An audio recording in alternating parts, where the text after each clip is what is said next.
যেহেতু কালকে ছিল শনিবার, রাত্রেবেলায় আর নিরামিষ খেতে ইচ্ছা করছিল না, সেই জন্য ভাবলাম একটু চলো ম্যাগি বানাই। আর মা এদিকে দেখছি বাঁধাকপি কেটে রেখেছে পরের দিন বানানোর জন্য। তো আমি সেখান থেকে কিছুটা ক্যাবেজ নিয়ে নিলাম, আর একটু টমেটো, একটু আদা, একটু কাঁচা লঙ্কা কেটে নিলাম, আর খানিকটা আলু দুপুরের ভাজা ছিল তো সেটাই ইউজ করব। আর এদিকে ম্যাগিটা আমি সেদ্ধ করে নিয়েছি। এরপর তেলের মধ্যে দিয়ে দিলাম আদা, কাঁচা লঙ্কা, টমেটোটা। এটাকে ভালো করে হালকা ফ্রাই করে নেব। তারপরে দিয়ে দিলাম ক্যাবেজটা।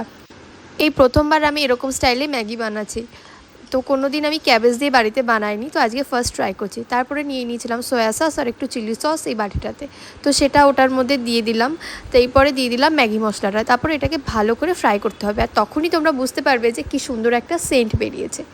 তো কিছুক্ষণ কষিয়ে নেওয়ার পর তেলটা এরম ছেড়ে গেল, আর ততক্ষণে ভালো একটা সেন্ট বেরিয়ে গেছে। তারপর সেদ্ধ করা ম্যাগিটা দিয়ে দিলাম।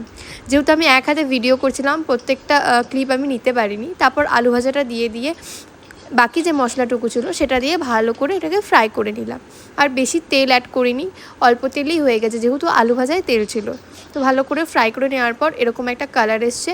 আর এরকম করে আমি একটু প্লেটে সাজিয়ে নিয়ে তারপর রাতে ডিনারটা সেরে নিয়েছিলাম, আর সাথে নিয়েছিলাম চিলি সস আর সাথে একটা মিষ্টি।